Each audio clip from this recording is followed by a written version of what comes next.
Thanks, Jerry. And tonight I was up until 3 a.m. doing a prepared speech. I'm not going to go with that. I am absolutely not going to put anything more eloquently than Jerry or Representative Conklin did. Instead, first of all, I guess I want to start by thanking Rich and the entire L County Democratic Committee for putting this on. I want to thank everybody who has spent any time on the phone doing what we need to do to win this election cycle. We all know how important this election cycle is this year, right from Hillary Clinton, right on down to the bottom of the ticket where I'll be. So, I want to thank everybody who's worked so hard. Rich, the Camandulas, who have been instrumental in my campaign, David Seifert, and many others, too many even to mention. So, with that, my campaign's going well. My team and I have been absolutely working tirelessly 20 hours a day. We're pounding on a lot of doors. We're making a lot of phone calls. We're doing everything we need to do. So with that, I just want to tell you a couple short stories. I'm doing this for a woman in Du Bois. A woman, she was a single mother. When I went to her door and I got talking to her, and I mentioned education funding to her, this woman bursts into tears.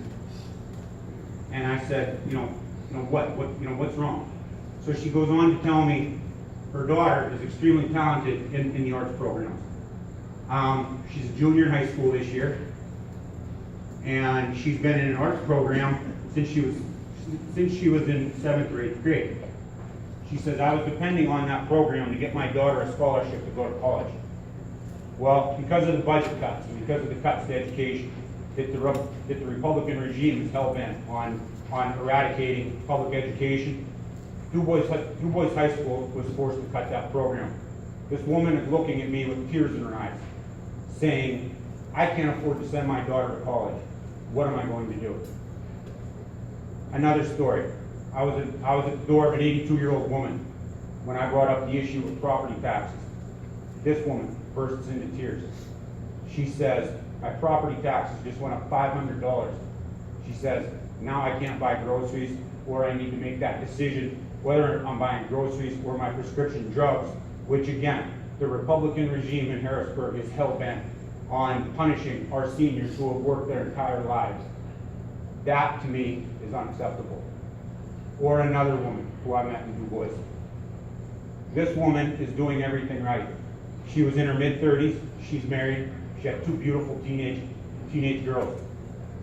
This woman is telling me, my husband and I, now she was going to nursing school. She was working 2 part-time jobs. Her husband works full-time in a factory in Du Bois. They are in that income bracket where they're making too much to get any help, but they're not making enough to make it. She says, my husband has wanted a pickup truck his entire life. They had a 2007, maybe 2008 Chevy pickup truck in the driveway. She says, we are working with the Banquet now to keep them from taking this pickup truck. She points at the barbecue grill on the porch. She says, I have a nice grill. I can't afford to buy a propane tank to put on it so that we can grill out on the 4th of July. She looks at me, again with tears in her eyes, and she says, summer's here. My girls need new clothes. They deserve better than the Goodwill store. You know what? She's right. These stories are absolutely unacceptable to me. And I will do everything I can do to help Elaine, Irene, and Billy Joe. I will do everything I can do to help my union brothers and sisters whose union rights are under attack. I will do everything I can do so that we have a clean environment. I will do everything I can do to help our teachers in this area. My colleagues and I, Jerry, even our senatorial candidate, our other House candidates in the area, I will work with my colleagues tirelessly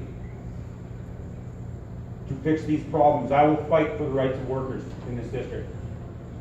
And with that, I thank you for being here, and thank you very much.